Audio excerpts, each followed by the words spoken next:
Hey, good morning, Eastern Oregon, and welcome to this January 23rd version of AM Live on EOA, your connection to Eastern Oregon on the EOA network.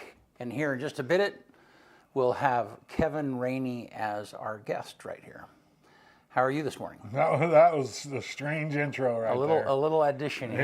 Yeah, like, usually you say, and we're also on the EO Live network. Yeah. And Roku. Yeah. But, I mean, the guest is a good idea to mention in the beginning of the show, too. Yeah, if I can roll it in there. I've been thinking about it, yeah. Yeah. I'm going to write you a script, BC, that just rolls on there. Yeah, da-da-da-da-da. Actually, it's good. I like that you change it up sometimes. It's fun. It makes it a little more, it's a little less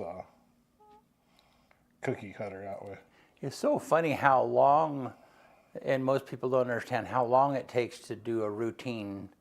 You know, I mean, it's so, things like this are so clunky when you're starting, you know. Oh, yeah.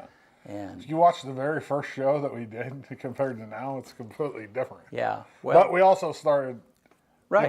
On mobile, basically. You know what I mean? Like, not in studio. Yeah. Because of COVID. Well, and every one of those things is and then when we moved into the studio, another routine, you have to figure it out week by week. Yeah, and then when we started to have Benny in the control room, that's another one. Yeah. And having remote guests is that's a whole nother technical excitement thing. Yeah, and then so when we first started doing the Johnny Ballgame show on TV, on internet TV, try doing that with Johnny. try and making some mistakes with Johnny as your partner. You think I'm picky about things? Work with it. Why do you think once a week that door would slam shut and you'd hear us just going at it? Yeah, I called you guys like a married couple. Yeah. It's because the expectations are through the roof of both of us. So it was like, yeah. And I was just learning, you know what I mean, how to use the equipment, and we were doing mobile guests then, you know what I mean, and it was like week one. Yeah. Like I'd been in front of that program for 2.5 weeks, and by the way, we're gonna have people call in, we're gonna have video guests, we're gonna do this, and I'm like, all right, I guess we'll learn it on the fly. We'll kind of figure it out. Yeah. Which is what caused most of the arguments. It's like, dude, it takes a little time to figure this stuff out. Well, what's funny though is, I worked in a television station back in, I guess it was the mid-'80s. I was in college. And the arguments were the same then. The talent, the people that were on the stage had no idea how complicated it was in the control room, you know. So if the weather guy's weather graphics weren't right on, he had control of those, you know, he could advance his own. Right. But if the sports guy, if his roll-ins weren't exactly right or his graphics, oh man, he would come in after the show and just throw a fit. Yeah. That's how Johnny was. Yeah. I've been on both sides though. Yeah. You know what I mean? Like I've been the person running the stuff, and then now I sit here and yell at Benny when he screws up. Yeah. Yeah. It's just, it is. So, yeah. Yeah. Well, it's crazy. You want to do sports? Let's do it. All right.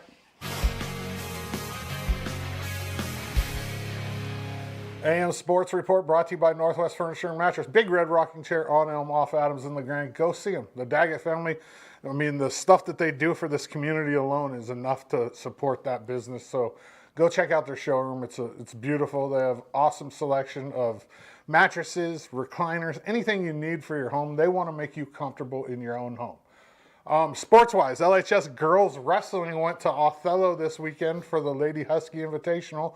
They had 3 individual champions, 10 placers, and brought home another championship for this LeGrand girls wrestling team. They got a good chance at winning a state title this year. It's kind of cool.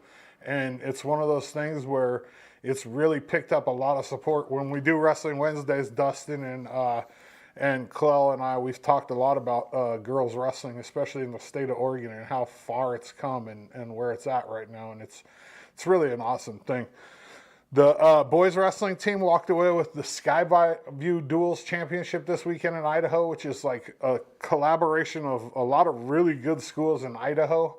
The boys are currently third in the state on the coaches poll behind Sweet Home and Crook County, and they're going to vie for a state championship too. We're going to have to get 20 kids. We're going to have to qualify 20 kids for state to have a chance at winning state this year, and that would be our third one in a row for the boys. So it's possible.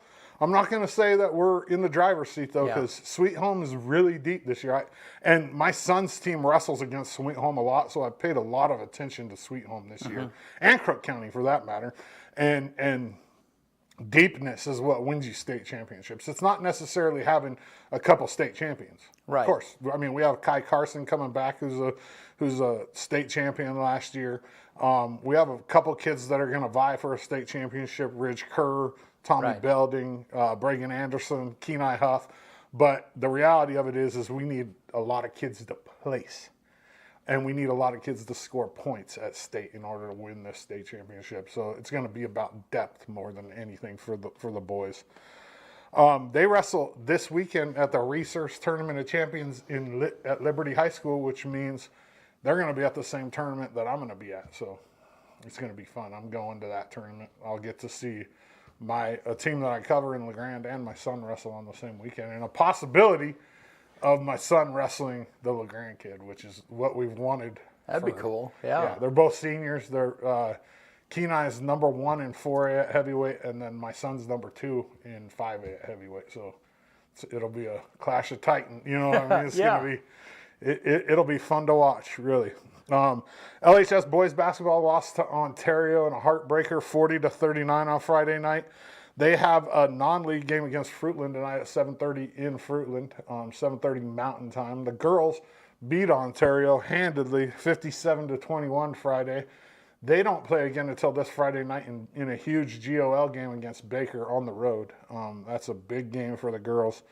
Congrats to Kyle Knutson of EOU Men's Wrestling. He placed third at the Missouri Valley Invite, which is arguably the biggest tournament of the year outside of nationals. It has, everybody goes to this tournament. EOU finished in 19th place, which is about right, because that's about right where they're ranked in the country right now. And it has the best NAIA schools in the country at this tournament. So it's kind of a nationals preview. We didn't get to see Hunter Sparks, the number 1 wrestler at 125. I don't know if he's injured. I didn't ask Dustin, but he did not wrestle in this tournament. So we we haven't seen him really wrestle any of the top guys, but he's still number 1, and he's the runner-up from last year. So he still has a really good chance, as well as Kyle. Kyle's right there in the mix for a national championship. They wrestle this Sunday in Salem against a really tough Corbin team, and Corbin's wrestling has really turned a corner. And every team in the CCC is good. It's crazy. It's the best wrestling conference in the country when it comes to NAIA. They just beat up on each other. They always have 5 or 6 teams in the top 25, and it really, that's why we don't see the high rankings in our conference, because they're constantly beating each other. The EOU women's wrestling team had a really good weekend as well. They had duels against Pacific and Linfield over there in Forest Grove. They won both of them. And then they also had 15 placers on Sunday at the Boxer Open, including a championship for Irma Rotano, which is cool. 15 placers in one tournament for wrestling is a lot. Wow. That's a lot. EOU men's and women's hoops both had huge weekends. They both swept Evergreen and Northwest, and they both play at home again this weekend, and this weekend's huge. The women have won 5 in a row. The men have won 3 in a row. And this weekend, they both take on Southern and OIT, which is huge games, playoff implications moving through the season. The men currently sit in 7th, the women in 4th. They're both eligible for the tournament right now, and they just need to keep winning. That's the reality of it all.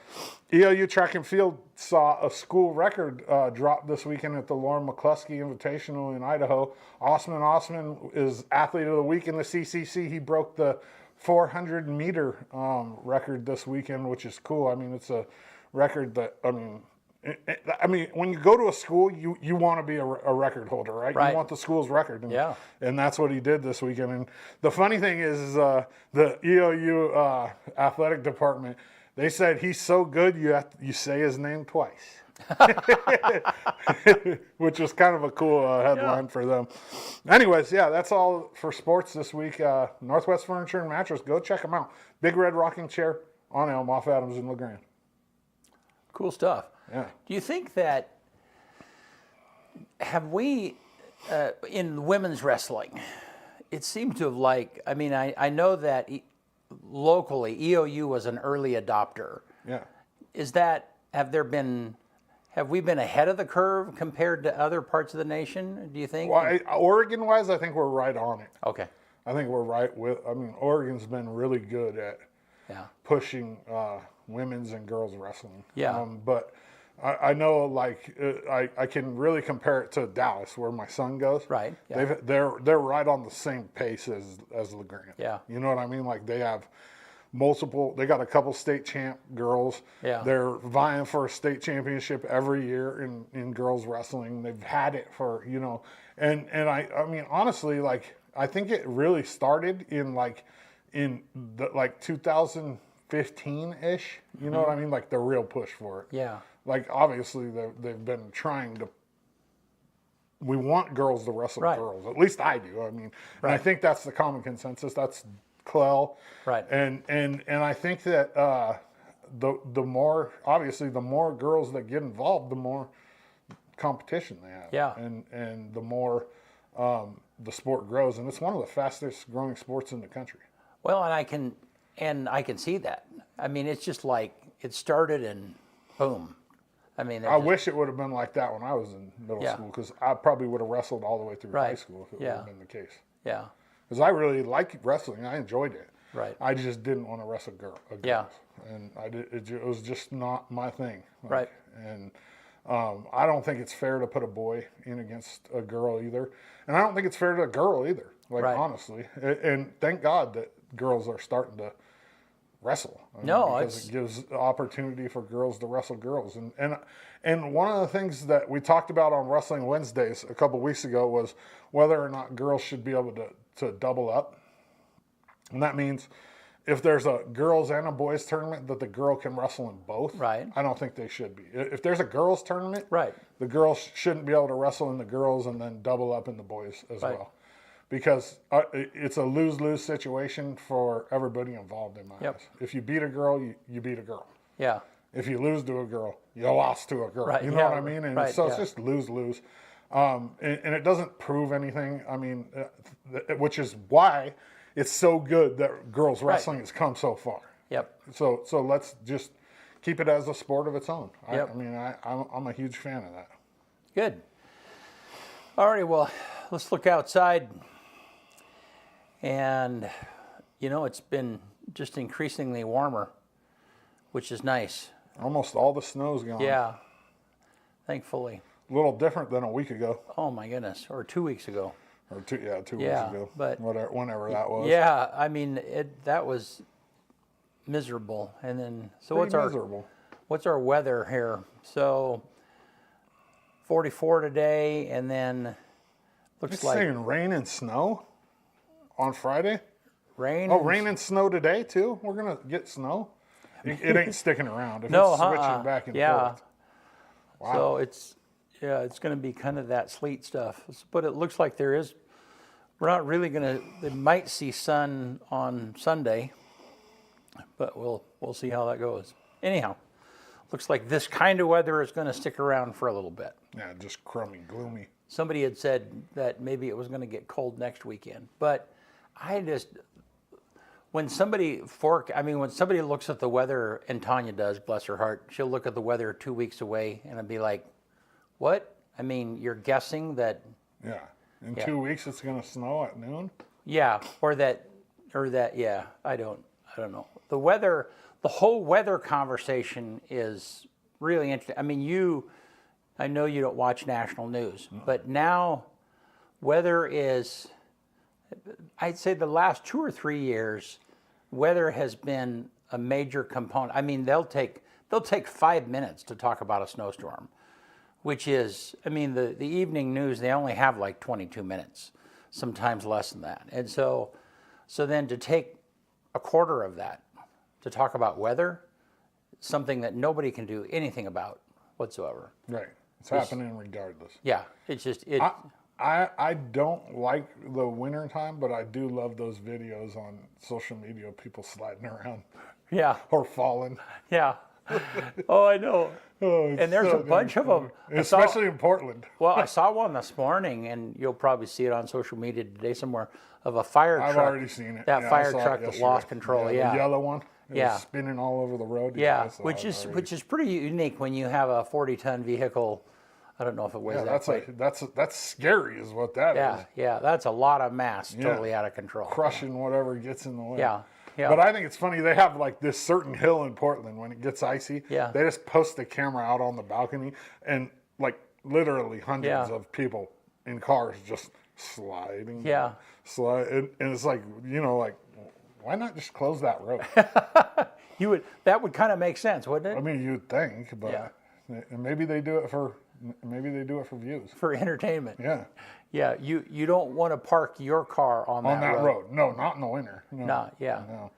Yeah, because it's those other cars. And it's like bumper cars coming. I think down I told the story of my buddy posted on social media, his little slip on the ring cam. That's another thing that ring cams are good for. They get a lot of slips in the winter. People go out their house and hit the concrete or the steps and whoop. Well, he got nailed with that. He lives in Washington and it was frozen. Yeah. And he caught himself on, and then he posted it. And, it's funny. That's a whole nother genre of videos. We talked about that the other day, that has just come out of those doorbell cameras. It's the best. It's so funny. Michaela, a couple of years ago, she posted this video, and they was when they were living in Portland, and they would have lots of people walking their dogs and stuff, in Portland and stuff. And so she happened to be outside and met this dog and the owner, and then she went back in the house. Well, the dog just sat down and would not move. And the owner tried to get it up, and she happened to see it. And so, because for whatever reason, the dog engaged with Michaela and was not going to move until Michaela came back out, greeted the dog again, and then walked a little bit. It's just the funniest video. Anyhow, there you go. Yeah. All righty. Well, this morning we have Kevin Rainey from Youth for Christ is with us here, and he'll be joining us right after this.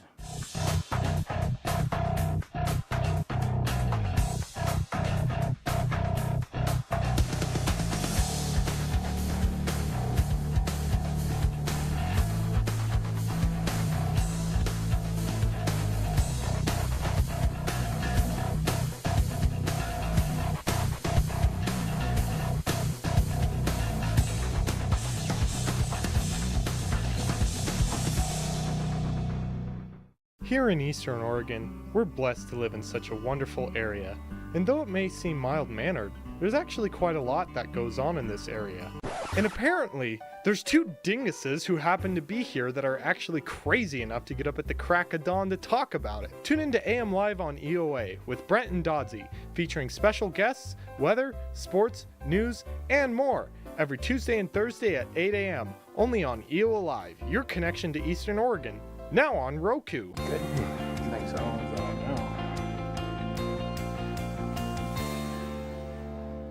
All right, we're back with Youth for Christ, Kevin Rainey. Yeah, thank you guys for having me on today. You bet, man. How are you? Doing good. Got lots of stuff coming down the pipe for YFC, so getting really busy around there. So Good. It's been good though. Yeah, and you and I we've been doing the production side of our house has been doing the videos for you guys for 15 probably 10 years. Has it been that long? Probably 15. It's been a long time, yeah. Been a long time for sure. Yeah. So Yeah. Yeah. And so we've had a connection, and I really believe in what it is that you do, and appreciate you and Kim's leadership in that role for a long time. Yeah. Yeah. A little over 17 years now Yeah. at Youth for Christ, so it's kind of crazy. Yeah. Time flies when you're having fun, I guess. So, Did you ever imagine that? No. I Yeah. never thought I'd be here this long, or Yeah. I never thought I'd be in youth ministry, period. That wasn't Yeah. kind of my path as a kid, so. Yeah. But, God has better plans. Yeah. Well, and you've told us a little bit of your story before, but why don't you kind of give us a recap of how it is, maybe a little bit of your story growing up, and then how you got into youth ministry. Yeah, sure. Well, I mean, I grew up right here in LeGrand, so Kyle and I played sports together as kids in grade school and all that kind of stuff, and pee-wee football and different things. And I mean, love LeGrand, loved growing up here, but I didn't grow up in a Christian home at all, so I never really went to church or did any of those things. And by the time I got into high school, I was a knucklehead and making a lot of dumb decisions. And actually, to the point where I was expelled from LeGrand High School. So it was pretty crazy because I ended up having to go to Union to graduate and my senior year and do stuff out there. And then, it was like 10 years later, I walked back on campus and I'm now the Youth for Christ director. And there's a lot of the same staff and faculty around going, "You What? do what? How Who?" did this happen?" Yeah, that's not what we expected to ever hear about you, kind of thing. So, God definitely got a hold of me and changed my life and the direction I was going, and just really laid it on my heart. We'd started helping at the First Baptist Church with their youth group shortly after Kim and I was married, and I remember the first youth trip we took with kids was used to have a thing called Winter Youth between Christmas and New Year's. During that break that kids were out of school down in the Portland area, huge conference of, there's like 1,000 kids at it or whatever, so we went as chaperones for that. And I just remember feeling like I was there because God really wanted me to hear everything that the speakers had to say. That was kind of where he really got a hold of me, and we left that trip and I went, I think this is what I'm supposed to do with my life. Wow. So that's kind of how it all happened. And then by the grace of God, things came around, and actually one day at church, somebody walked up to me that was on the board of YFC and handed me an application and said, "I think you ought to fill this out." And here we are 17 years later. So Wow. That's a cool story. Yeah. And do you think that, well, I guess there are a couple of things that are going through my mind. It's funny because the other day we had Chief Bell and Hayes, what's his first name? Jason, yeah.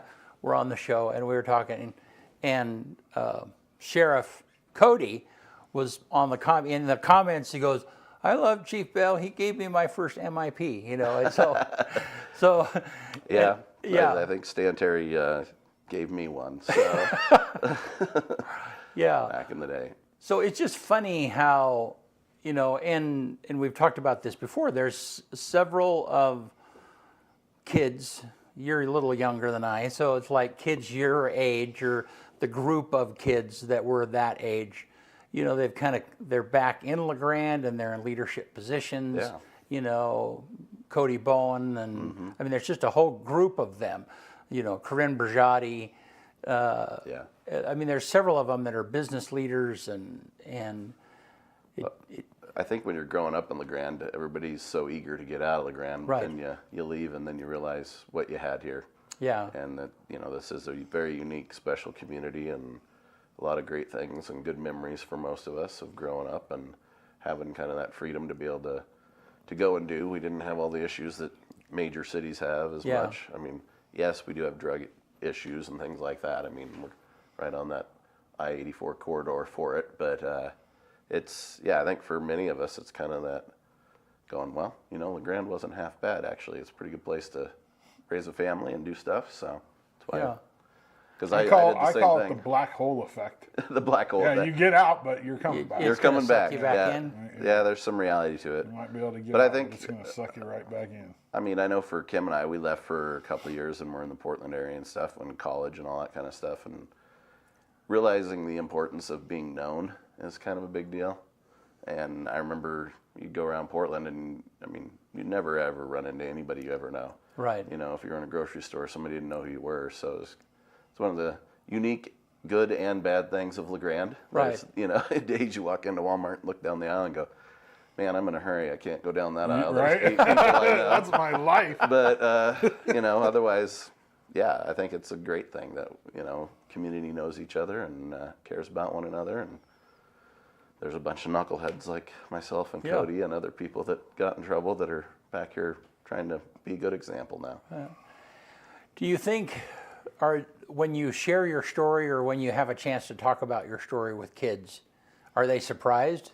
Because they see this person who's like the executive director and they've got together and Yeah, definitely. I think when kids hear my testimony and my choices that I were making, when I was in high school and drinking and drugs and bad things that I got into and lots of fights and things like that, that they go, no way, that wasn't who you are. And that's one of those things that I'm actually really thankful for, because they don't see me in that light, and I can still sometimes, Satan likes to make us think about those things and go, oh, well, that's who you are, and that's not who you are. Yeah. God can redeem all things. So it's pretty cool to be able to share that, but it also gives me a unique perspective at times, because you get kids that are making some of those not so wise choices, and it's pretty quick to tell when they're kind of heading down that path. Yeah. And you can call them out on it a little bit, and actually, because of my background, go, yeah, I know better. I know where you're headed. I know what you're doing. Yeah. This isn't a good road. Yeah. And be able to address it instead of just go, well, I don't know what's going on with them, and just, So I think there's some real value in the power of empathy, of knowing that, hey, we're all sinners saved by grace. We're all screw-ups in some way or another. And being able to just encourage kids that are making those choices or hanging out with that crowd, where that leads. And just that's not something they're going to want to do long term, or they're going to end up in jail or worse. That's the scary thing about the world today, is the drugs are so much more potent and deadly and dangerous than they ever were when I was a kid or younger, and so much more addictive. And sometimes it's just a one-time thing, and you lose somebody because of it. Yeah. So just that importance. I think that when it comes to leading and showing other people, the path in life or in any profession, somebody that's been there is way more effective than somebody that hasn't. You don't like in drugs. The best drug counselors in the world are people that have done drugs. You can liken it to sports too. I'm not going to hire somebody to teach somebody how to hit a ball that doesn't know how to hit a ball. Right. You know what I mean? Yeah. It's one of those things where it should be across the board. You know what I mean? We should look for people to put in those positions that have been there and done that. That's how I feel about it anyways. Yeah. No, I would agree. So George Mendoza was in your chair not too long ago, and he's super chill, as you know, and you're pretty chill, but clearly there have been times when you're not. So what do you think? I'm just curious. What gets your blood boiling? What are the kinds of things is like? Oh, that's not the old me. I gotta, Oh, geez, I don't know. I am much more chill than I ever was as a kid, for sure. I used to be a little bit of a hothead.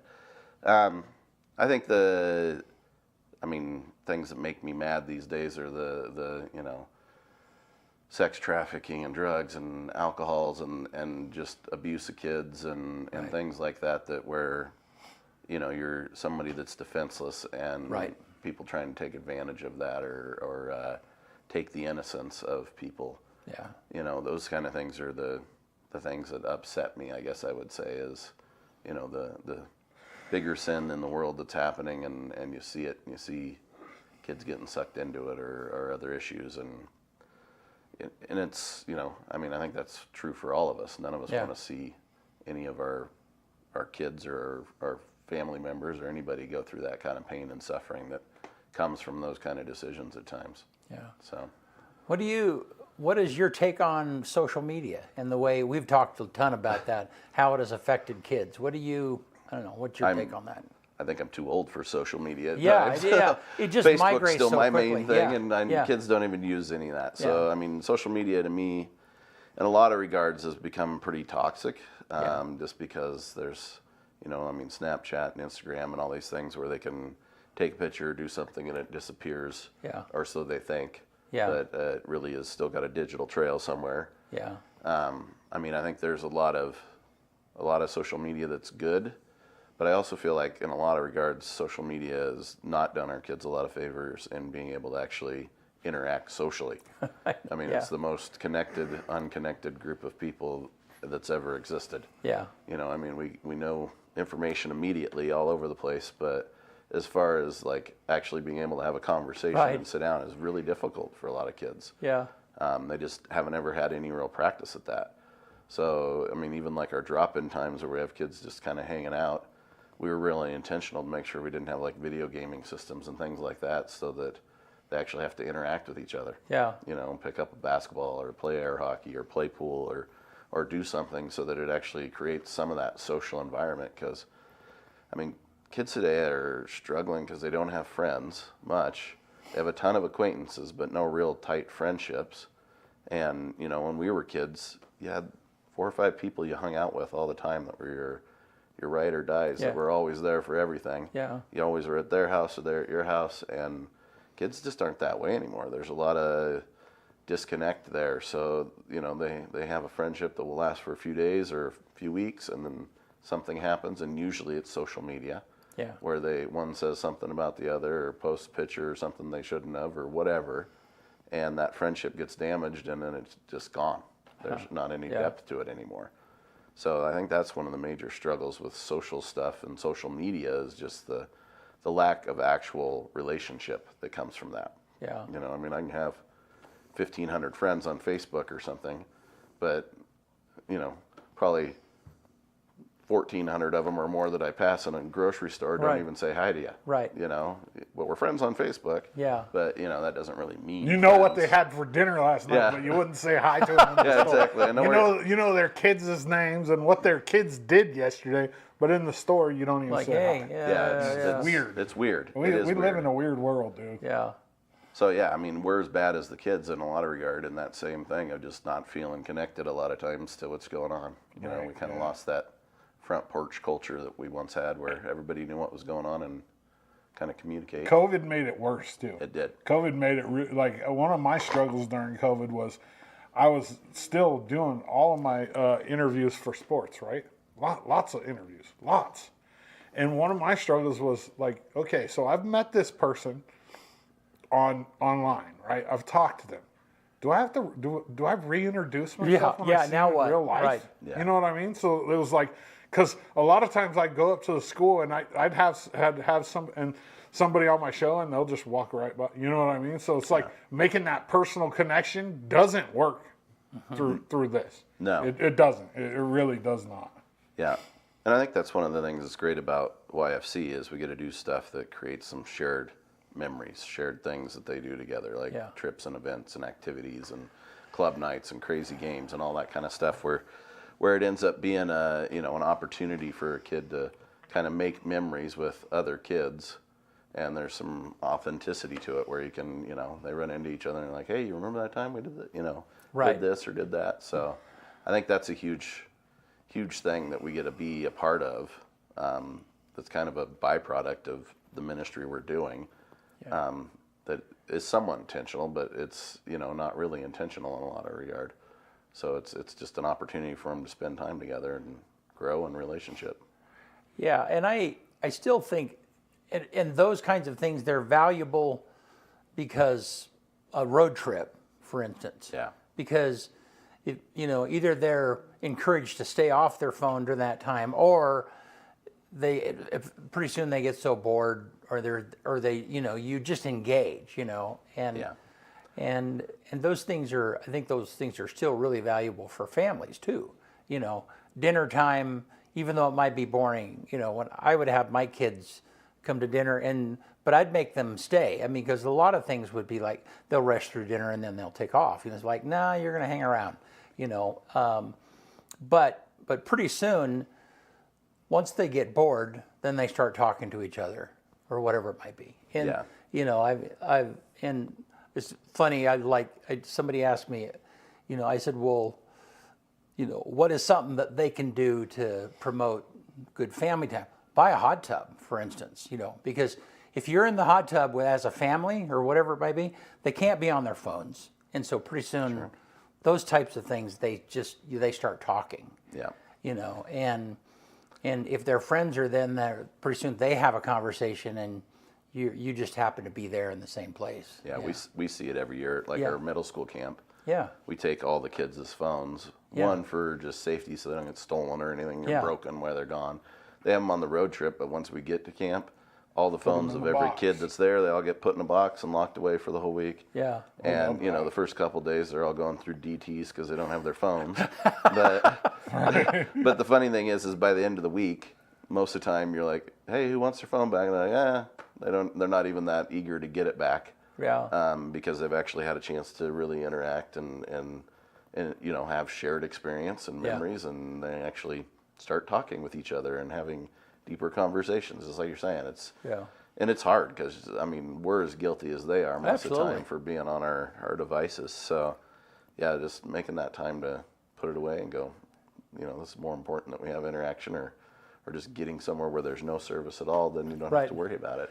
Well, and it's the same. I mean, it's easy to be critical of the youth or kids or whatever it is, but as adults, you still, even a disciplined business owner over 60, you still will take the least path of resistance. Yeah. I mean, it doesn't matter what Human it is. nature. Yeah. I mean, it's the way that it goes. I mean, and so it's just easy to be lazy at whatever that might be, you know, whatever that activity is. Yeah. Yeah, So, for sure. Yeah. So let me switch topics just a little bit. Okay. Because, I mean, we've always had drug issues in LeGrand, and it's kind of hidden. I think it's been, you know, COVID had some impact on that. Measure 110, we've had lots of conversation about Measure 110 and the way that has made it more complicated just because, you know, it's lost some of the teeth, or some of the disincentives have been removed, and so on and so forth. So, but Youth for Christ has been a really great base, at least a point for some kids to go, for some kids to find a place. And you know what happens with youth, and we've had lots of conversations on this stage about this, is that, you know, if kids are in choir, or if they're in sports, or if they have something that they identify with, that is a good thing for them because they're in the mix with adults who are having good influences into life. Yeah. The ones that really get lost are the ones that are not identifying. The only thing they're identifying with is their friends, and maybe their friends are going in a path that's a different direction. So the question is, you know, how do you see the local YFC, and what are some of the other agencies that are in the area that maybe they're maybe not church related, but they are helping kids? And are you able to triangulate with them? Are you able to communicate with them and like, hey, this kid bounced out of our program. Have you seen him over there? And I mean, a little bit. I mean, LeGrand is difficult because there's not a lot for youth to do, as far as like just extracurricular kind of stuff. Right.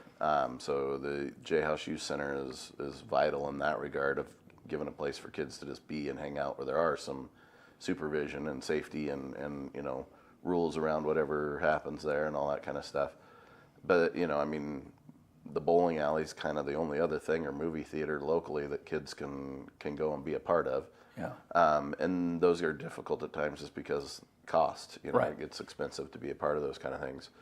And so I think that's the struggle in our community a lot of times.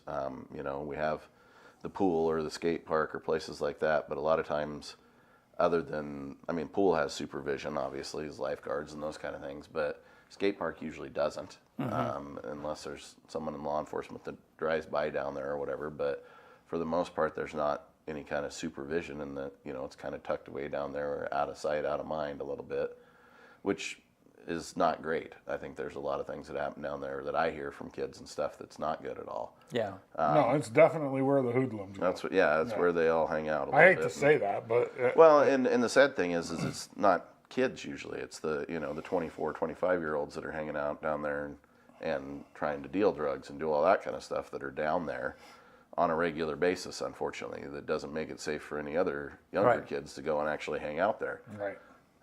So it is difficult in our community in that regard. There's just not a lot available for kids. I mean, we partner with like Fellowship of Christian Athletes and other church youth groups. So I think within the faith community, we kind of keep tabs on kids and go, okay, well, what's going on? Have you seen so-and-so? Yeah. Or, you know, have they been showing up to your stuff? Or they, you know, or I've been seeing them here, or I haven't seen them for a while. You know, we need to check in on them, find out what's going on. But yeah, the hard thing is if a kid hasn't plugged into one of those locations, I mean, it can be difficult to make those connections. So that's kind of where our programming that we do at YFC is somewhat intentional to be very open to everybody. So we do like lunches, like today we'll have Taco Tuesday up there and probably serve 180 to 200 kids lunch. And that's open to anybody that wants to come over and have lunch. Doesn't matter if you're, you know, low income or your parents have money or whatever. It doesn't matter. Everybody's welcome. Come over and eat. Doesn't cost you anything. But the importance for us as a ministry is during those lunch times and like our drop-in center times is our volunteers are really intentional to start building relationship, because that's what we see makes the effect and change in kids is if there's, you know, if there's a positive role model in their life, somebody that they can trust to talk to, then you're actually going to see some impact that's going to make a major difference in their life.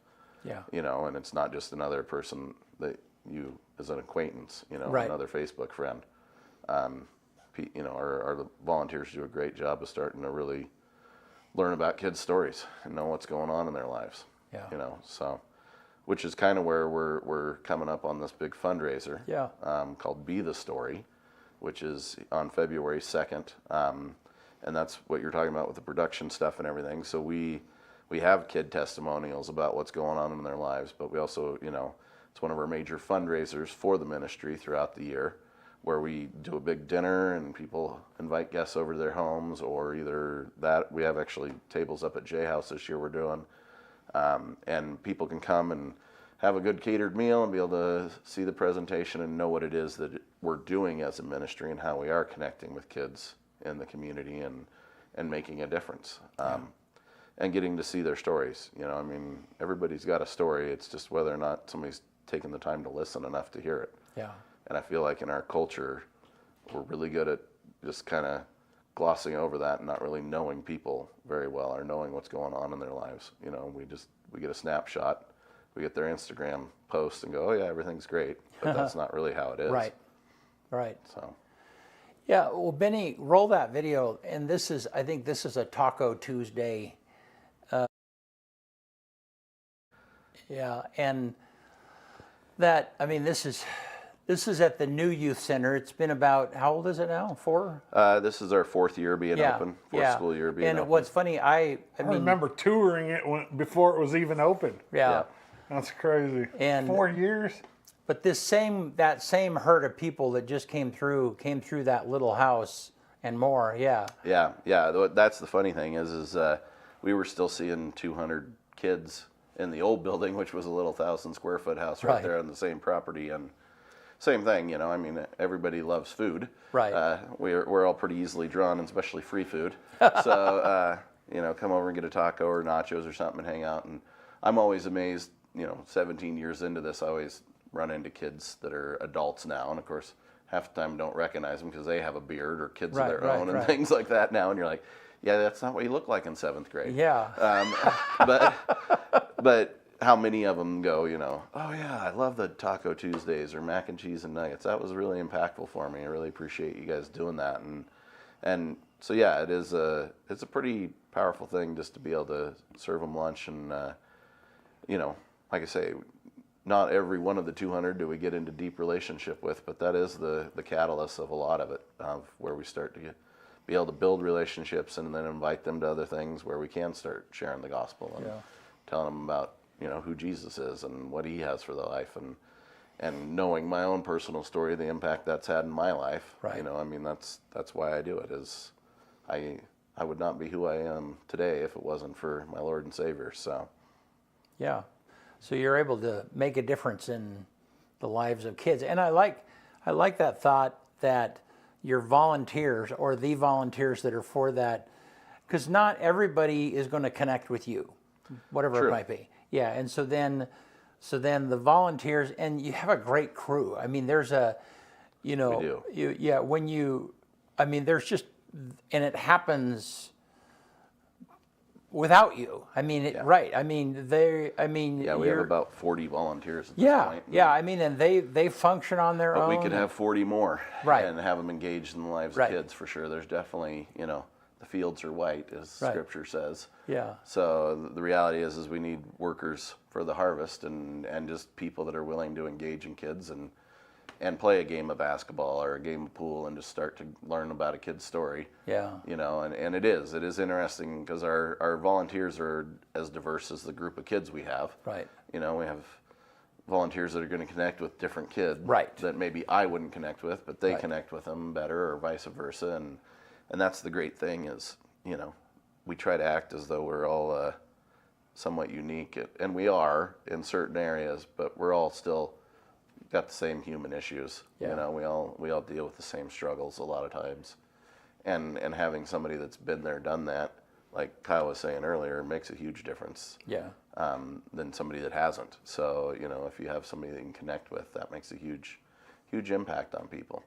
I mean, it does us as adults Right. as well, but even especially kids that are confused and trying to figure out there's place in the world. Yeah.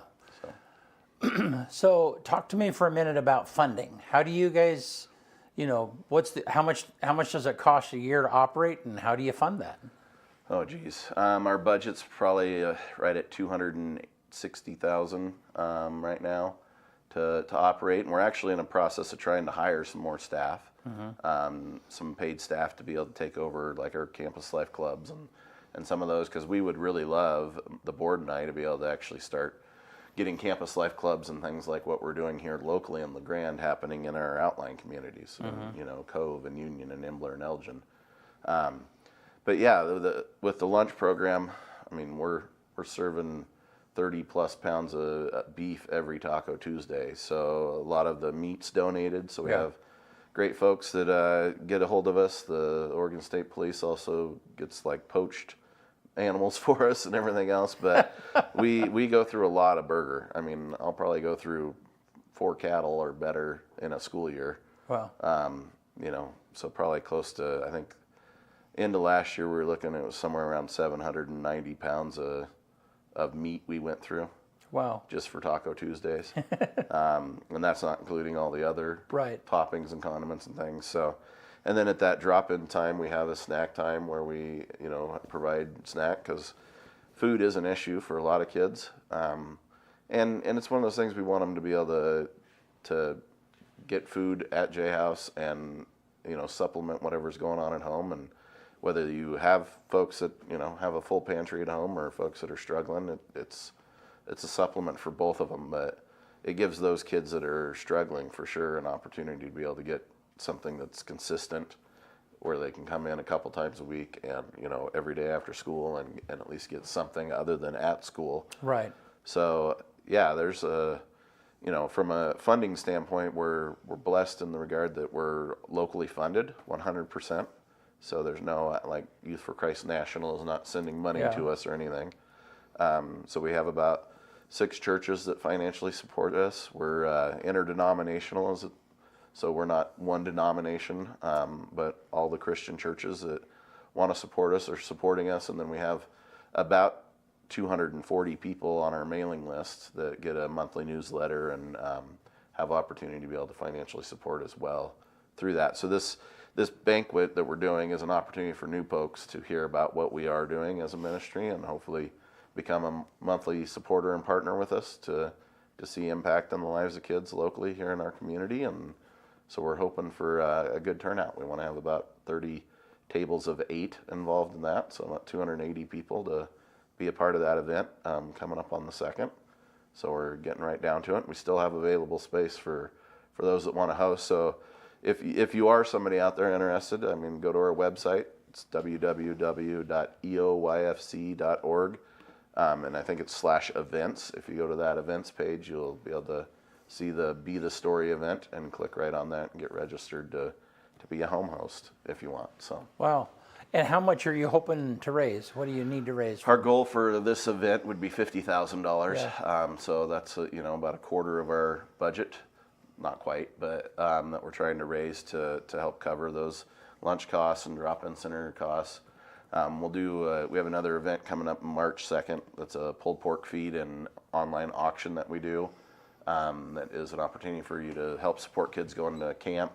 So this year we'll take high schoolers down to the San Francisco area. We've been doing a road trip last 3 or 4 years down there, which is a really unique and cool experience for a lot of kids from here that's probably never been anywhere like that. Right. But we also have a great speaker the whole time, and the gospel gets proclaimed clearly throughout the week.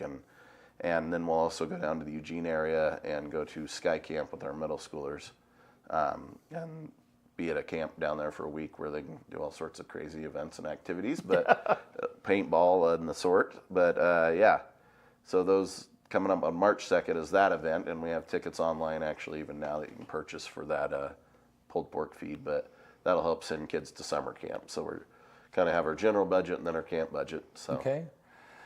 And your building, do you have a building payment, or is that paid for? No, we were blessed in the regard of it took us a long time to get that building Right. built. I think it was about a 12-year process.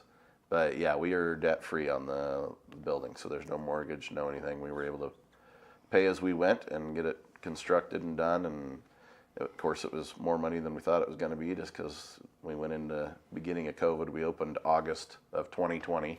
Yeah. Which is right before the school year when they shut everything down and Yeah. everybody went to COVID. But God was gracious, and we had some grants and different funds that came in, and a lot of over $80,000 locally to help cover the cost of all that stuff. So yeah, it ended up being over $1 million project to build that facility. But that was one of the major things we knew from the get-go as a organization, is we didn't want to have the burden of a payment that was going to keep us from being able to do direct ministry stuff with kids, and us serving the building instead of the building serving us. Wow. Did you ever, at what point when you first started doing YFC, was there ever a point where it was like, this could be way bigger than what I ever imagined? I mean, did you ever get a glimpse of that when you were first day one when I walked in, it was way bigger than I imagined. Yeah, way more response. Yeah, a lot. I don't know. I mean, I think the vision for the building and all that, I mean, that came on early with the board, probably year 1 or 2 of being at YFC and knowing that we knew we needed more space. Yeah. I mean, that little house had served us for 30 years and did a great job, but as you can imagine, I mean, 200 kids were just filing through the building and ran back out because there wasn't even anywhere for them to sit. Yeah. So just knowing that there was a need, and I mean, on average, we have anywhere from 12 to 1,400 middle school and high school students in LeGrand, and just knowing we're not going to be able to reach all of those if we don't have the space to actually have for them to come in. So I mean. And we're still not at 100%, obviously. I mean, their kids have a lot of stuff going on, especially in high school with sports and everything. There's a lot of extracurricular stuff happening for them, which is great. I mean, they need that. That helps to build who they're going to be and that responsibility and all that kind of stuff. But just knowing that there's a need, definitely, for our community. And that's kind of where we're at now, is going, well, we've built this center here. I don't think that's what we want to do in the outlying communities yet, maybe sometime down the road, but mainly just making sure we have the programming to be able to come alongside and build those relationships. Yeah. And because there's a need in all our outlying communities too.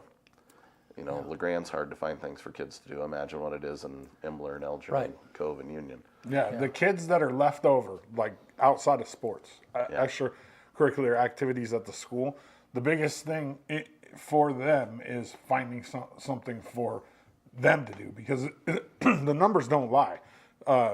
Kids that are involved in extracurricular activities don't get in trouble as much. Yeah. They don't. I mean, they're it's too busy to. Scientific facts, and it's not so much the kids that are already involved in stuff. It's those leftover and identifying the at risk. You know what I mean? And that's huge for that's where your YFC, they pick up a huge portion of that. You know what I mean? Yeah. Like because the kids that are too busy we're not as worried about them. You know what I mean? No, I hate I to agree. say it like that, but the ones that I worry about are the ones that are left over after everything. You know, like the kids that don't have things going on. Yeah, definitely. That's when I got in trouble. Right. Was when I didn't have something, when I wasn't in a sport. Yeah, if when you're I on was, a sporting trip or you're on a trip with the school or you're at band practice or choir practice or, you know, in art club, you're not at the skate park. yeah, You know what I mean? yeah. Or Not you're idle not hands. up at Morgan Lake drinking beer. Yeah. For sure.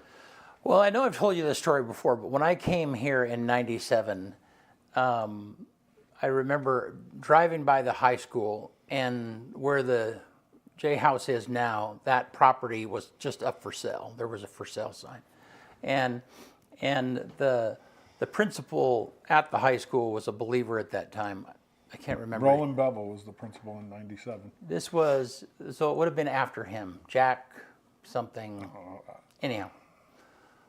So we walked down, I went into his office and walked down the sidewalk and we walked around the corner and I said, a Christian organization needs to own that house. And I didn't know it at the time, but that was already in the works, you know. I mean, there were 3 or 4 businessmen that came together and I think funded that house originally to start YFC there.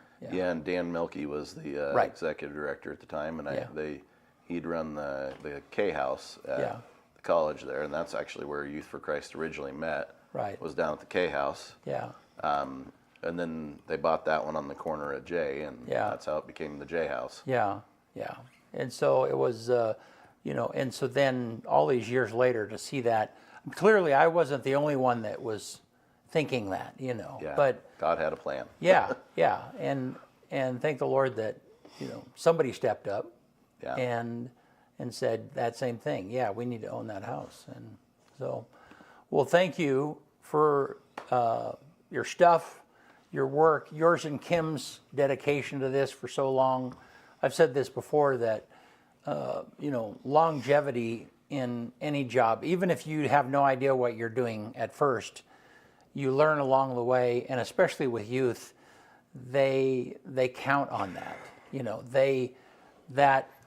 we see that over and over again, whether that's in coaching or whatever the case might be, is that over a period of time they build a program and it makes a difference because it's consistent. Yeah, It's the same. consistency's huge. People can count on it. Yeah. So Well, thank you. Thank you for having me on the show. yeah. And so again, the date, and that will be on our network, and it is give us the date again one more time. February 2nd February is the Be the Story event. And that's Friday, right? It's a Friday evening. It'll start at 7 p.m., but it's on the Yeah.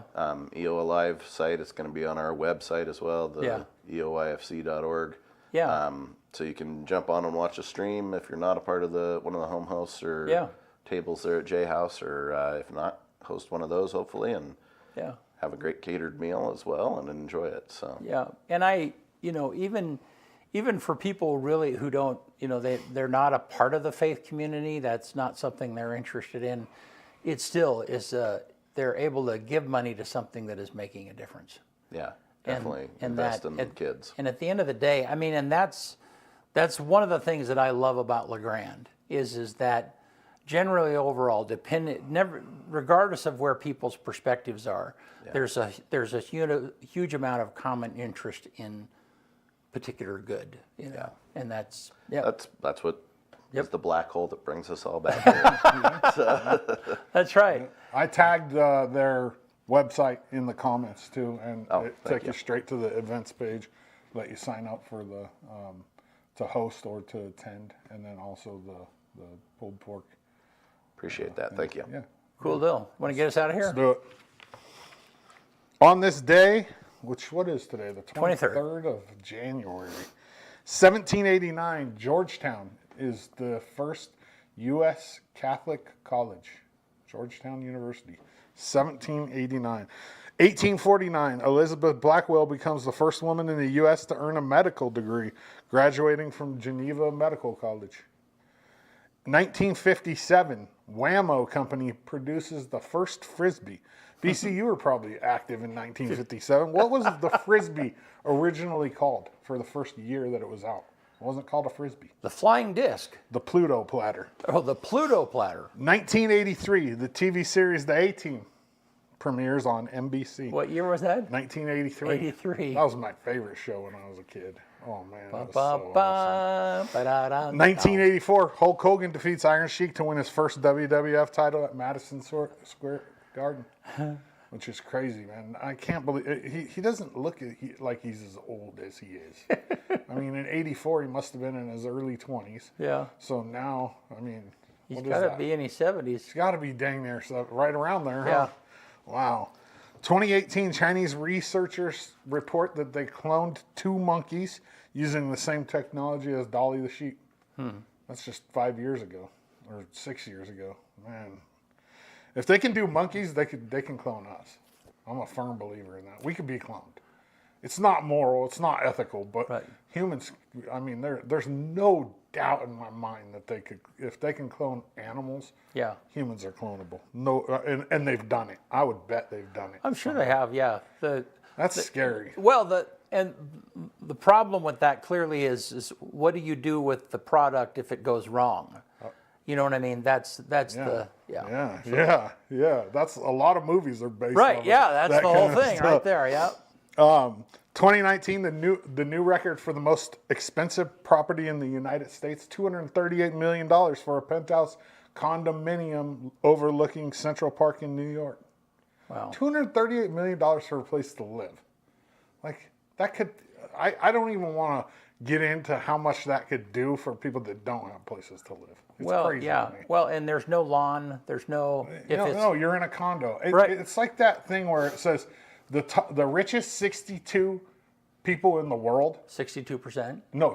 The richest 62 people in the world are richer than half of the world combined. Yeah. Isn't that crazy? Like, we got it all wrong in my eyes.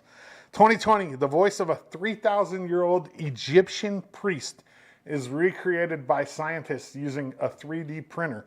They took the vocal track and 3D printed this vocal tract off of a mummy and then recreated the voice of a priest that was alive 3,000 years ago. That's crazy. I wonder what that sounds like. I mean, we could probably find it and put a sound clip on Thursday of it. I mean, I'm sure they put it out. It's okay. That kind of fits. Yeah, go ahead. But I'm sure they didn't speak English.